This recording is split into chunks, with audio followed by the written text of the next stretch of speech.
This video is powered by the pros at Pascal Air Plumbing and Electric. Arkansas owned, Arkansas operated. GoPascal.com. Coach Kamani was telling us they all had a pretty lengthy film session yesterday. I'm just curious how you felt like that went, how the guys responded. Did you get everything you wanted out of that? Well, I mean, we're really going to start diving into stuff today. Certainly the cleanup today. We'll clean up some Tennessee stuff and certainly dive into to Kentucky stuff. Get on the practice floor today and try to get better. Try to get ready for Saturday's game. And AB's had a really good year this year. The last couple of games may have been a little bit uncharacteristic for him. What do you think that is? I mean, is it a little bit of a freshman wall or a product of the opponents you're playing? And how confident are you that he'll be able to get back on track this Saturday?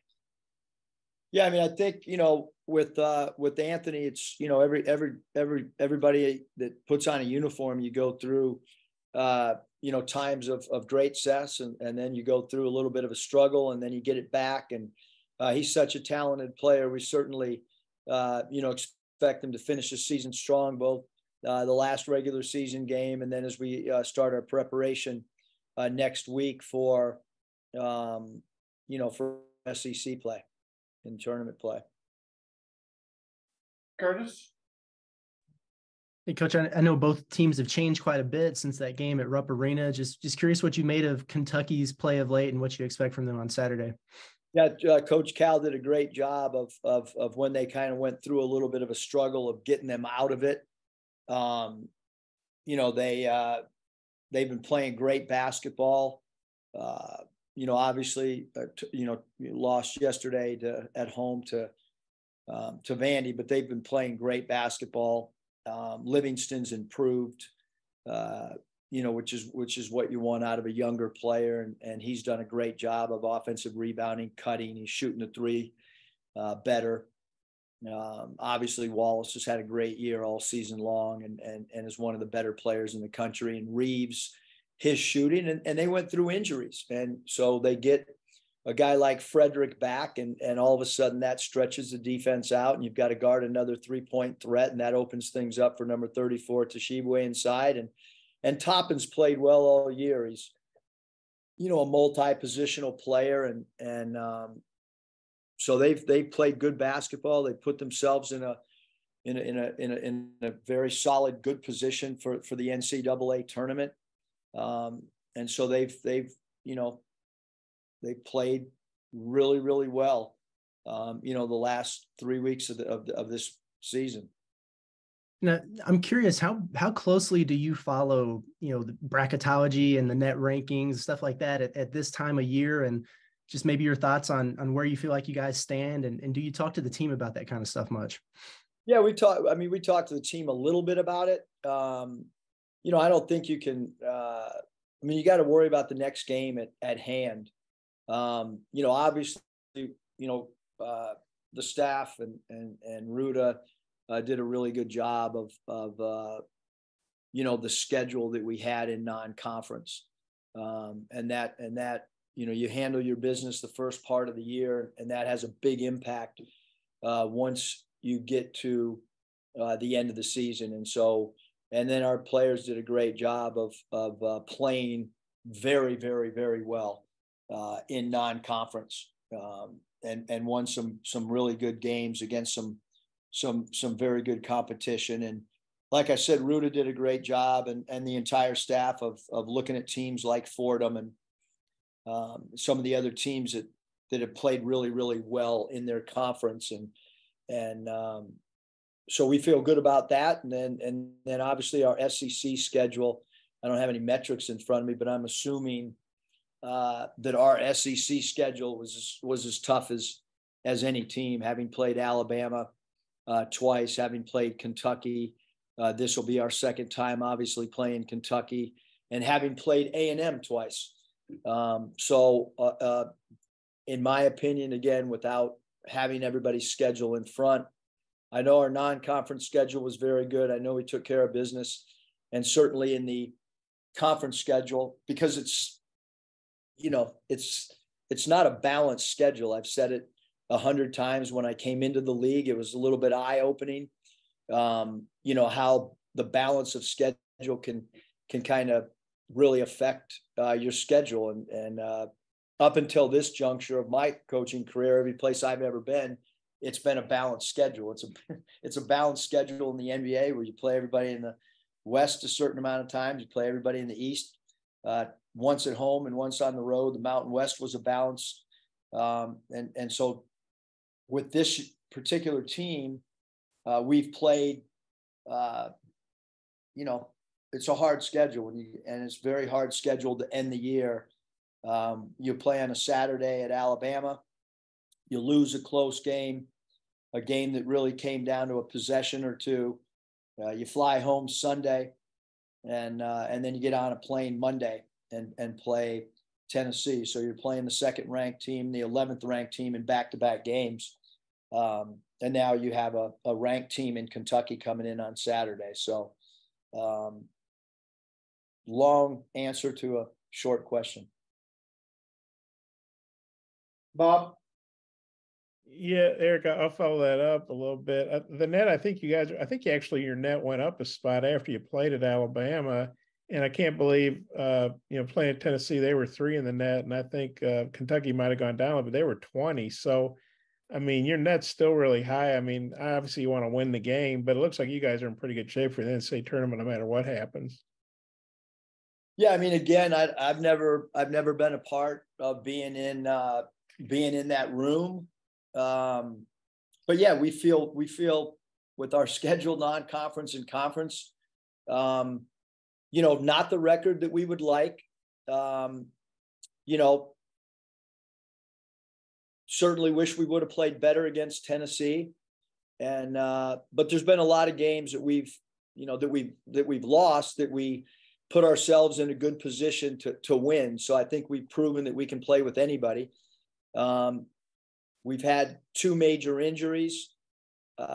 It's been well documented that the number of games missed due to injury with our team is as high as any team in the country. And I'm not talking about, somebody gets hurt and misses a game, or 2, Kamani missed a couple games with his toe, and Mikal missed a game. And I'm not talking about that, or somebody gets hurt and comes back. And I'm talking about guys out for extended period of time. And we've done a really good job of holding it together. And we've had to reinvent who we are and we're still reinventing who we are. We're still experimenting with plays and different ways to get different players involved from an offensive standpoint. I think defensively, we've been pretty steady, all year with our scheme and how we're going to do things from a defensive standpoint. But certainly, the roster makeup changes kind of who you are offensively. And then Kamani, you're honoring him, I guess, because the other guys have eligibility left. I just wonder what you thought about coaching Kamani and his contributions. And then have you had any conversations with the other guys, the twins or Jalen, about their future plans? No, I mean, I think all that stuff happens after the year. With Kamani, he's been a very important piece, especially this year, because he and Devo were the only 2 that really knew what we had going on, other than, Lawson and Cade. And so Devo and Kamani's voice on the practice floor certainly carried a lot of weight for this whole season. He continues to have a voice in our huddles and in-game situations and at halftime. And he's won us some games. Obviously, that game against San Diego State right now, that's a game that was a really important win for us on a neutral floor. And he came in and I would say that his contribution in that particular game was as great a contribution as we've had from anybody in any one given game against a really good opponent, not in our own building. So, all of us really appreciate, and we're, really proud too, that academically, that he's getting a degree, and that was really important to Kamani and to his mom. And, just proud of how he's conducted himself, as a leader on our team. I got a couple more. You want me to just keep going, or do you want to turn it back? Or let's give Scotty a turn first. You may ask one of your questions. I couldn't remember who's asked. Thanks, Bob. Eric, you've talked in the past about player leadership being important to a team growing. Are you seeing that from a guy, or maybe a couple guys as you get into March? We'd like more, for sure. Some more player leadership. I certainly think that Nick is really competitive and he's vocal. I think Anthony's tried to lead in his way. With both of them, they're still freshmen. And so those two guys in particular have tried to lead. Obviously, Devo and Kamani have probably been the most consistent voices throughout the season, and they're they have enough inner confidence to step up and say things internally. But I think that's an area that we want to continue to grow in, even though we only have 40 minutes of regular season basketball to play. That's another area to continue to grow in. And, but I think those have been the guys that kind of have tried to lead us in different ways at different times of the year. Secondly, after the last couple games, what's it going to take to maybe try to limit Kentucky's paint points to a number that you're, I guess, at least okay with, and what all goes into that? I would imagine it's more than just, frontline guys. Well, number one, our guards, have to do a good job of keeping the ball in front of them. That means at the point guard, the off guard, and the small forward. These two games are a little bit different, though, that we just played. I mean, Alabama, every team they play, they space out. You either got to guard the three or guard the drive. That's been an entire theme. If I picked up the phone and called one of their non-conference opponents, that would be a discussion that you would have with anybody that plays them, and quite frankly, anybody that's going to have to play them, whether it's the SEC tournament or the NCAA tournament. You're going to have to decide. It's really hard to take away both against a team that's a top 3 team in the country. And so that is what it is. And then if you look at the way that Tennessee, they're one of the best rebounding teams, so they're going to have points in the paint. Now, certainly you're talking about, Tshiebwe, who's an incredible offensive rebounder, maybe the best offensive rebounder that college basketball has seen in the last 10 years. But you look at our block shots, and you look at how we have for the duration of the season, we've been a team that's done a great job of protecting the lane. Now, we would have liked to have gotten better the last 2 games. So we've got to improve that area, certainly against Kentucky. I think Cason Wallace left the game early last night for Kentucky. Y'all prepping like he's going to play? Well, our first prep for Kentucky is going to be today. And so when we go down there, we know that Coach Cal said that they're hopeful it'll play at Arkansas. We know that Coach Calipari said there was no swelling. And we know that Coach Cal said that the x-rays came back and he was fine. So certainly preparation will be for number 22, Wallace, to play without a question. Bob? You might be able to get Cal to send you the x-rays. I don't know. I don't need to see him. Hey, you talk about pain points. Tshiebwe, you guys locked him down probably better than anybody has that I can remember. I know he only had 4 against Florida, but you got 7 points, 7 rebounds. What was the key to that the first time around? How much, obviously the twins, but how much did maybe guys like AB or some of the other guys help? But how'd you do that? And then what's the key to doing it again? Because he had 30 here last year. I know you guys won, but he had like 30 and 18, I think, Yeah, I think we did a good job of being alert to where he was on the floor. Every game's got its own theme, and so it doesn't really matter what happened in Lexington. Certainly, we've looked at the film on things that we did well, and certainly things that we want to get better at in that particular game. And I know that Coach Calipari and his staff are looking at different things that they can do. To get all their, we all want to get our best players, as many good shots as we can. And we want to guard the three of Wallace and Reeves and Frederick. And like I said, Livingston's improved, and Toppin is playing good basketball. So, but I did think in the game at Lexington, I thought that Jordan Walsh was really, really aggressive and had a big, big impact. It's one of his best games of the year. He was aggressive. I think they kind of helped off of Jordan, and he was really, really aggressive. So we need Jordan Walsh to have that same aggressiveness as he did in Lexington.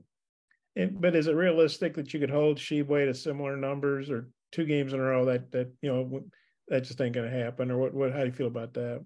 Yeah, no, I mean, I think that you got to, whatever happened last game, whether a player has a great game or a player, struggles. I mean, it's kind of out the door. And, you look at Tshiebwe's average, and can you hold him under his average? And that's the goal with anyone that we play that we deem a star player. So we'll take a look at Oscar's numbers, field goal percentage, number of free throws attempted that he has, the offensive rebounds that he averages, his point total, his efficiency numbers, and we'll try to shrink those numbers to the best of our ability, just under his average will be our goal with him in particular, as well as what we deem their other star players as well.